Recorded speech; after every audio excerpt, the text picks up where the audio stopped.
Hey everybody, Travis Holzum with Food Forest Abundance, Minnesota, and I'm just gonna do a quick little walkthrough video of my small patio garden in my townhouse.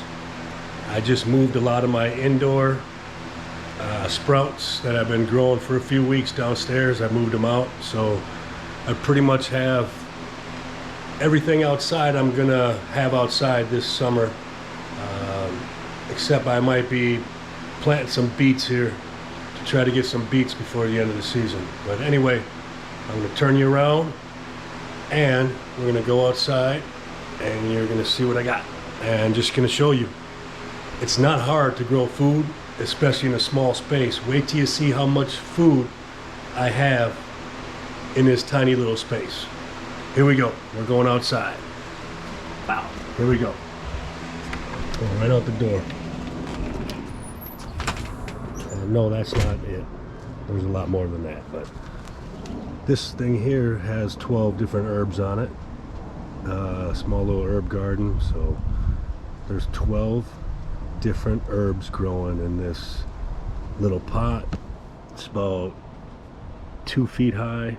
You can get more additional pots to add to it to make it 6 layers, so you could have 24 different herbs growing on this in a tiny little space.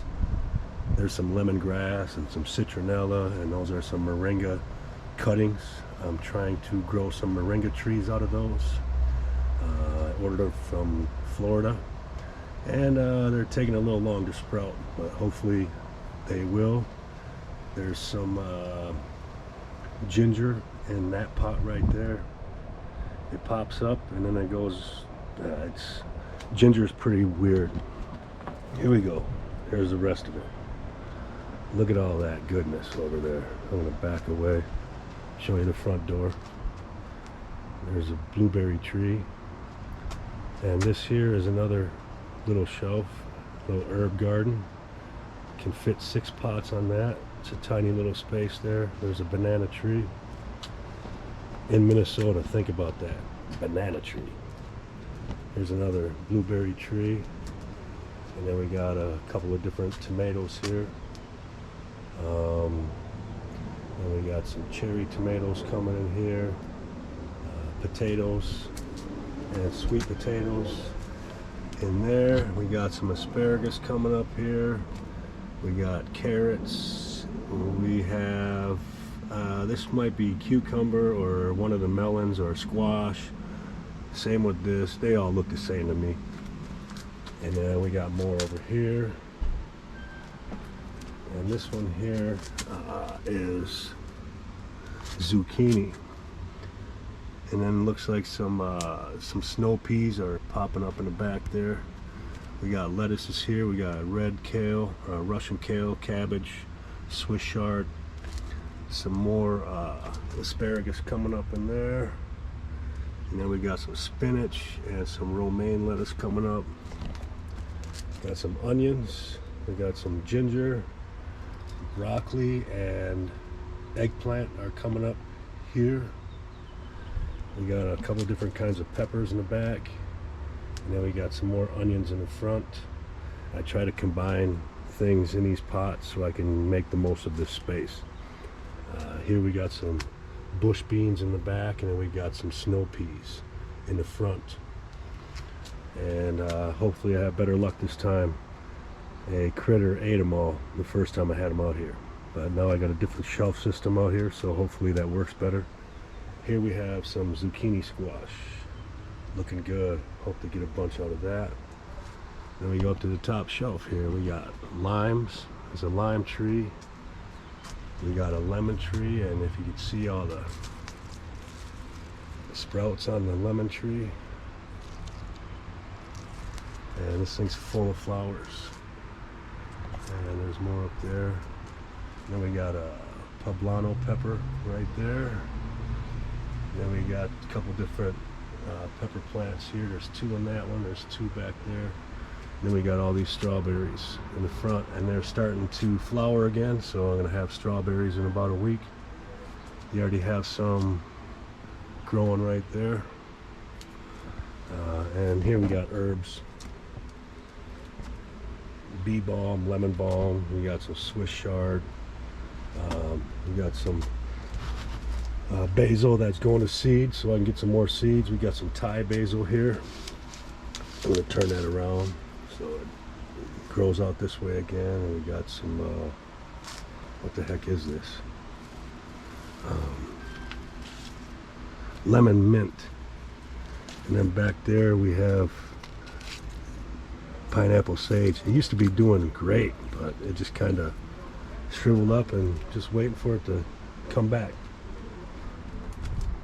But anyway, this is what you can do. This is 6 feet across, here to here, and then from here to there. This shelf is 4 feet, so basically 8 feet of shelf.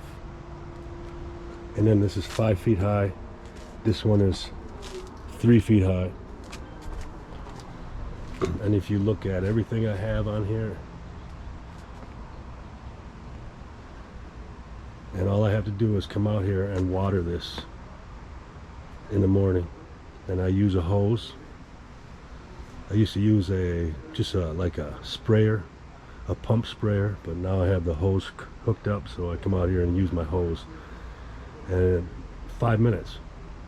And I look to see if anything's wrong, make adjustments if I have to. If I see any pest problems or anything like that, I fix them, and then I fertilize them with some compost tea and some chicken shit. But yeah, it's just showing you what's possible in a small space. I could take this fire table out, but I want somewhere to sit down and have a drink, you know, and enjoy myself. But I can have more food here. And here we go. All that. Let me back up so you can see just how big this really is. Look at that. That is paradise, people. You have no excuse for not having food in the upcoming food shortages and this big crisis that's going to be coming up. If you're not prepared, it's your own fault, honestly. If you're too lazy to grow food because you think you don't have a green thumb, guess what? I'm a web developer. I design websites since 1998. And look at trial and error, baby. Trial and error. And basically what we do at Food Force Abundance, I'm going to turn the camera around on me again. All right, basically what we do at Food Force Abundance, we design and install food forests and edible landscapes. We turn the wasteful American lawn, which is the most poisonous crop in the world, is the American lawn. If we take 20 to 50% of each lawn in the United States and turn it into a food producing edible landscape, we can change the world.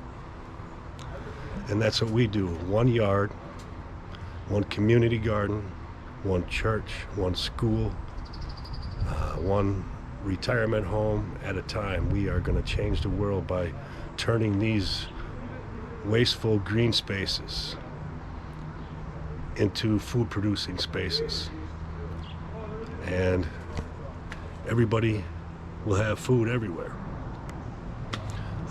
Anyway, if you would like to turn your backyard into an edible landscape, a self-sufficient edible landscape that you can feed yourself and your family for years to come, and show your neighbors, show your community just how easy it is,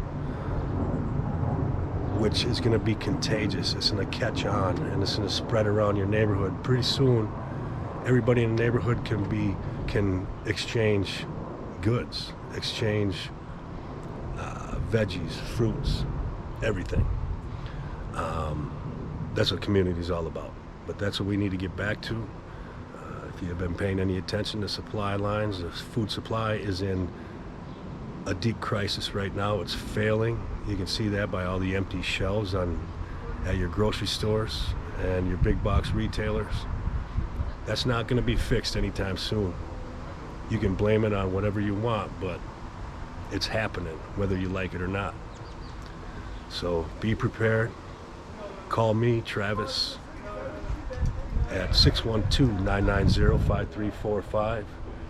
Send me a text message, or you can email me at travis@foodforceabundance.com, and we can put one of our designers on your property and get you a blueprint that will allow you to either put it in the ground yourself as a do-it-yourself project, or you can hire one of our co-op installers around the country to install your edible landscape. So be prepared, my friends. It's time to grow food. Have a great day. See ya.